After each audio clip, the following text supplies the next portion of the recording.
Students, welcome to my channel Shri Seth classes. तो कैसे हैं आप सब? आइए आज स्टार्ट करते हैं कुछ इंपॉर्टेंट डिस्कशन जिसमें बच्चे बहुत ज़्यादा कंफ्यूज हैं कि सर हमारे पास एग्जाम डेट क्या होगी बोर्ड्स की, प्री बोर्ड्स को कैसे हैंडल करें, टाइम टेबल कैसे मैनेज करें। सर बीच में प्री बोर्ड्स हमें डिस्टर्ब कर रहे हैं, सर उसको कैसे करें, या फिर सर बोर्ड के प्रैक्टिकल आ रहे हैं, सर फाइल्स का कैसे करें। तो ये कुछ डिस्कशन, ये कुछ ऐसी प्रॉब्लम जो बच्चा बार बार फेस कर रहा है। और मैंने जब YouTube पे अपनी वीडियोस टॉपिक की अपलोड करी, उससे ज्यादा बच्चे ऐसी वीडियोस देख रहे हैं। इसका मतलब बच्चे अभी तक समझ ही नहीं पा रहे कि उन्हें करना क्या है। उनके बोर्ड्स हैं सिर पे और फिर भी they are just wasting the time. अब कुछ बच्चे बार बार सर बोर्ड्स ने क्या कहा, सर बोर्ड का कुछ पता लगा, सर पेपर कब होंगे। बेटा इन सब बातों को क्यों इंपॉर्टेंस दे रहे हो? आपके एग्जाम मार्च में हो, मार्च मिड में हो, अप्रैल में हो या अप्रैल मिड में हो, उससे कोई फर्क पड़ता है? ये तो कंफर्म कर दिया सीबीएसई ने कि आपके बोर्ड्स के एग्जाम होंगे और होपफुली सेम ड्यूरेशन में होंगे, और होंगे तो फिजिकली ही होंगे। ये तो बिल्कुल क्लियर कट कह दिया कि ऑनलाइन एग्जाम हम नहीं लेंगे। और अभी तक तो सीबीएसई ने यह भी कह दिया कि आपके जो एग्जाम्स हैं वो एग्जाम्स ऑन डेट ही होंगे, जो नॉर्मली होते हैं 15 फरवरी के आसपास।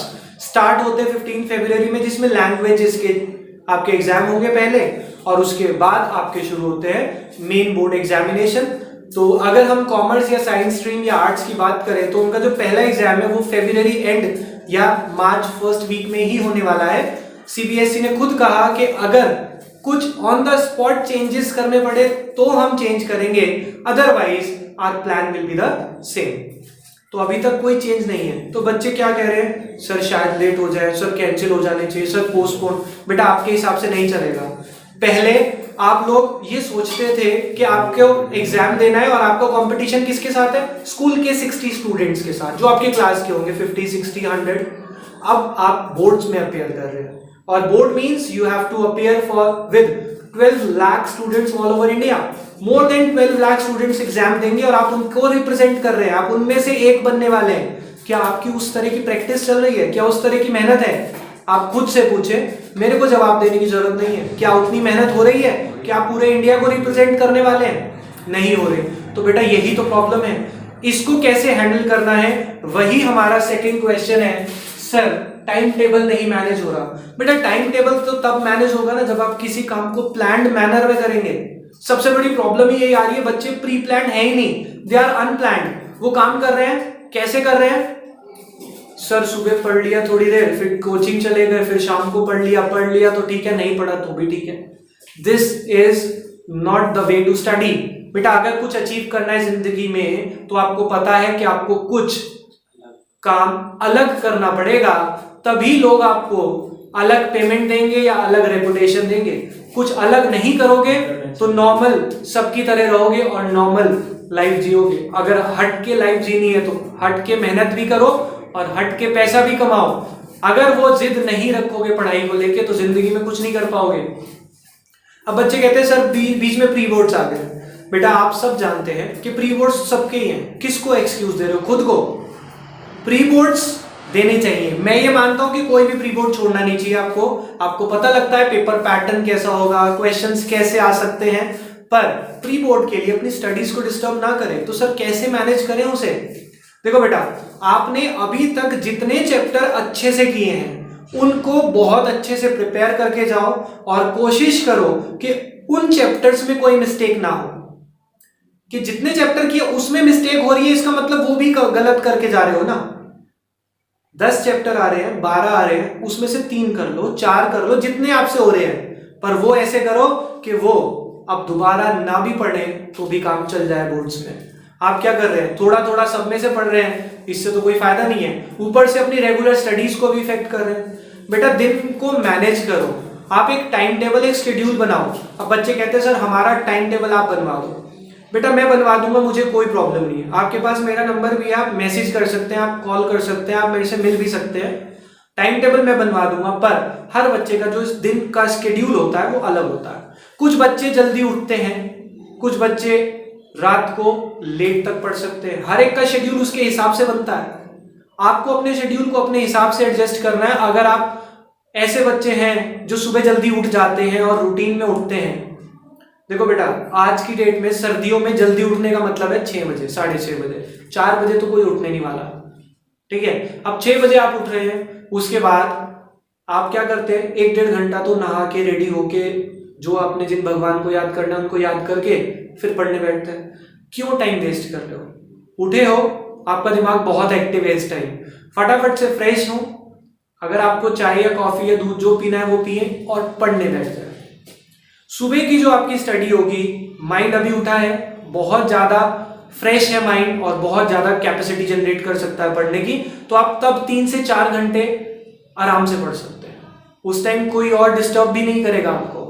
और पढ़ते टाइम सबसे बड़ी प्रॉब्लम जो अभी आपके हाथ में है, that is your mobile phone, इसको मत रखना अपने पास, आप सबसे अच्छा रिजल्ट ड्रॉ कर पाएंगे। 4 घंटे में आप उतना पढ़ लेंगे जितना पूरे दिन में नहीं पढ़ते आप। अगर कुछ बच्चे जल्दी उठते हैं, दिन में हर बच्चा अपना ट्यूशन का काम या अपना पेंडिंग वर्क कर ले, यही बहुत होता है। शाम को आपका मन नहीं करता पढ़ने का, कुछ बच्चे रात को लेट नाइट स्टडी करते हैं। अब जो लेट नाइट स्टडी करते हैं उन बच्चों के लिए 10:30 बजे पढ़ने बैठो, 10, 10:30 जैसे ही आप फ्री होते हैं, और रात को 2-2:30 बजे तक आप आराम से पढ़ सकते हैं। बट उसमें जो एक बीच में ड्यूरेशन आता है 12 to 12:30 का, that is the time of sleep. एक नॉर्मल इंसान को उस टाइम नींद आती है। हैव समथिंग लाइक कॉफी और टी, अच्छा मौसम है, दूध पीना है दूध पी लो गर्म करके, बट पढ़ाई पे तभी पढ़ें, तभी पढ़ने बैठे जब आपका दिमाग बिल्कुल फ्रेश हो। और जो बच्चे रात को पढ़ रहे हैं 12 बजे के बाद, कोशिश करें कि थ्योरी सब्जेक्ट को नहीं उठाएंगे, गो फॉर प्रैक्टिकल सब्जेक्ट या वो सब्जेक्ट जो आपको इंटरेस्टिंग लगता है। ऐसे सब्जेक्ट्स अगर आप करते हैं तो आपको नींद नहीं आती। और कोशिश करना कि बेटा रजाई में बैठ के मत पढ़ो, use study table, use chair, but पढ़ाई में अगर आप बेड का यूज कर रहे हैं तो आपको नींद आनी कंफर्म है, ठीक है। अपने पास वाटर बॉटल रखें, जब भी आपको लगे नींद आ रही है, हैव सम वाटर। जब आप पानी पिएंगे आपकी नींद खुल जाएगी और आप पढ़ाई पे अच्छे से कंसंट्रेट कर पाएंगे। अब बात आती है कि कुछ बच्चे कह रहे हैं सर प्रैक्टिकल्स बोर्ड के, बेटा ये तो कंफर्म हो चुका है कि जनवरी में स्टार्ट होने हैं, फर्स्ट वीक में स्टार्ट होने हैं, पर इस बार प्रैक्टिकल को लेके एक चीज क्लियर रखना कि आपकी स्कूल की परफॉर्मेंस ना आपका टीचर जानता है ना एग्जामिनर जानता है। लास्ट ईयर तक जैसे बच्चे आते थे प्रैक्टिकल देने, तो जब मेरे स्कूल का एक प्रैक्टिकल होता था तो मैं बच्चों के साथ होता था, तो जो एग्जामिनर प्रैक्टिकल लेने आता है वो हमारे से पूछता है कि सर बच्चे की परफॉर्मेंस कैसी रही, बच्चे ने कितने मार्क्स स्कोर करे यहाँ फेयरली प्री बोर्ड्स में, बच्चा पढ़ाई में कैसा है। अब क्या है, हम भी नहीं जानते कि आप कैसा परफॉर्मेंस देने वाले, क्योंकि इस साल पूरे साल आप घर बैठ के पढ़े हैं। एग्जामिनर आपसे कुछ बेसिक क्वेश्चन पूछेगा और आपकी प्रैक्टिकल फाइल देखेगा, उस फाइल पे मेहनत कर लो, वो फाइल देख के ही वो बच्चे को जज करेंगे इस बार। तो मेहनत इस बार practical file plus your knowledge कि आपने कितना पढ़ा है, तो इसीलिए फोकस उस पर रखे। अब कुछ बच्चे कहते हैं सर हमने तो अभी तक कुछ पढ़ा ही नहीं। बेटा अभी तक नहीं पढ़ा तो फिर कब पढ़ोगे? अभी शुरू करो, क्योंकि टाइम बिल्कुल खत्म होता जा रहा है आपके पास। आप खुद देख सकते हैं कि आपने जब पढ़ना शुरू भी नहीं किया था तो आपके टीचर्स ने, जैसे आज भी मैंने बैच में कहा बच्चों को कि प्रैक्टिकल फाइल बन गई आप लोगों की, कहते नहीं सर। मैंने कहा मैंने आपको कब से कह रखा है, 2 महीने से कह रहा हूं कि थोड़ा थोड़ा प्रैक्टिकल फाइल को स्टार्ट कर लें। अब क्या हुआ, दिसंबर एंड आ गया, पता भी नहीं चला सर। अब प्रैक्टिकल चाहिए हमें, अब प्रैक्टिकल फाइल आपको बनानी है तो उसको जल्दी से कंप्लीट करें। फाइल्स को ज्यादा खराब मत बनाना। कुछ बच्चे क्या करते हैं, एक दिन में पूरी शाम, सुबह से लेकर शाम तक बना के कंप्लीट करते हैं, उसमें प्रॉब्लम आपके लिए आने वाली है, एग्जामिनर आपको जज नहीं कर पाएगा। शो योर क्रिएटिविटी, और जो बच्चे जैसे भी करके अपने ब्रदर सिस्टर से बनवा रहे हैं उसे बनाए और अच्छे से बनाए, क्योंकि ये आपको 20 आउट ऑफ 20 दिलवा सकती है फाइल, ठीक है। तो आपको अगर अच्छा स्कोर भी करना है, ये तो प्रैक्टिकल की बात हुई, तो बेटा अभी स्टार्ट करो, क्योंकि अभी भी टाइम है। अगर मैं कहूं हमारे मार्च में एग्जाम हो रहे हैं, तब भी हमारे पास अभी जनवरी का पूरा मंथ है, 10 दिन दिसंबर के हैं और फरवरी के 20 दिन, यानी कि 2 महीने अभी भी बचते हैं हमारे पास।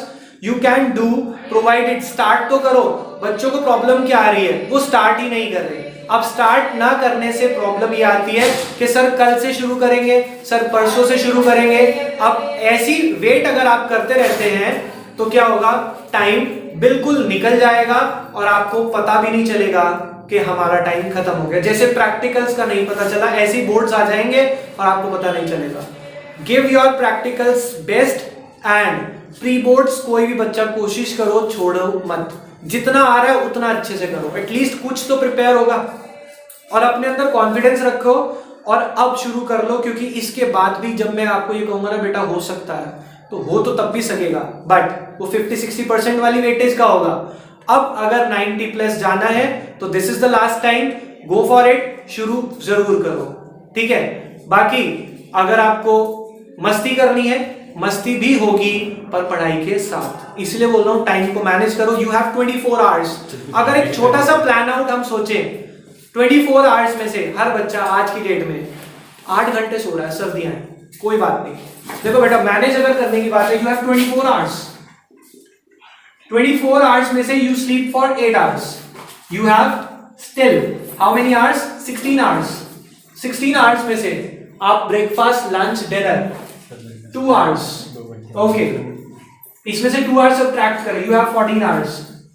14 आवर्स में से अगर आप कहें कि सर नहाना या कोचिंग जाना, कोचिंग की बात करें, आप दिन में 3 घंटे 4 घंटे कोचिंग जा रहे हो, ये 4 आवर्स ये भी लेस कर दो, कितने बचे, 10 आवर्स। 10 आवर्स में से बच्चा कहता है सर मैं पूरा दिन का रूटीन फॉलो करके थक भी जाता हूं, दिन में भी 1 घंटा रेस्ट चाहिए। भाई साहब 8 घंटे सोने के बाद आपको फिर रेस्ट चाहिए, इसका मतलब पहली बात तो आप भूल जाओ कि आप जवान हो, आप तो बूढ़े हो गए, इसका मतलब, क्योंकि 8 घंटे की नींद के बाद भी आराम चाहिए, चलो ले लो, कोई बात नहीं, पढ़ाई इतना भी सेक्रीफाइस करेगी आपके लिए। आपने 2 आवर्स रेस्ट और ले लिए, यू हैव 8 आवर्स। अब 8 आवर्स में से सर हमने टीवी भी देखना है, हमने घूमने भी जाना है, टेक 2 मोर आवर्स। अब क्या बचा, अभी भी सर 6 आवर्स बचते हैं। 6 आवर्स में से अगर आप 4.5 और 5 आवर्स भी पढ़ ले, 1 घंटा और कम कर दे, तब भी आप बहुत अच्छे मार्क्स ला सकते हैं। पर ये 4 से 5 घंटे पढ़ने के लिए सिटिंग चाहिए ना, वो सिटिंग नहीं है। बच्चा कहता है सर शेड्यूल बना दो, शेड्यूल बनाने के बाद भी सिटिंग तो आपको ही जनरेट करनी पड़ेगी, बैठना तो पड़ेगा पढ़ने के लिए, वो नहीं हो रहा आपसे। देखो बेटा ये आपके लिए प्रॉब्लम है। अब उसके लिए आपको टारगेट सेट करने की जिंदगी में करना क्या है। देखो हमारे बीच में से ही टॉपर्स निकलेंगे, हमारे बीच में से भी कंपार्टमेंट वाले, और हमारे बीच में से भी एवरेज स्टूडेंट भी निकलेगा। क्योंकि देखो जिंदगी तो तभी चलती है, कुछ लोग ऐसे होंगे और कुछ लोग ऐसे होंगे। They are the givers and they are the takers, receivers. तो अब आपको गिवर बनना है या रिसीवर बनना है, ये आपको डिसाइड करना है। डिसीजन आज से ही लेना है, क्योंकि अब टाइम नहीं है, यहीं से पढ़ने की आदत बढ़ेगी और यहीं से जिंदगी आपकी चेंज हो सकती है। बाकी हम करेंगे नेक्स्ट क्लास में। अगर आपको इसी तरह का कोई सेशन चाहिए या कोई प्रॉब्लम है, डिस्क्रिप्शन में मेरा नंबर है, अदरवाइज आप YouTube पे कमेंट कर सकते हैं। जो भी प्रॉब्लम है मैं आपके साथ दोबारा आऊंगा ऐसी वीडियो लेके। अभी के लिए take care, bye bye. And अब नहीं कहूंगा, अब ये कह सकते हैं मिलते हैं हम नेक्स्ट क्लास में, बिना किसी, समझ गए, चलो बाय।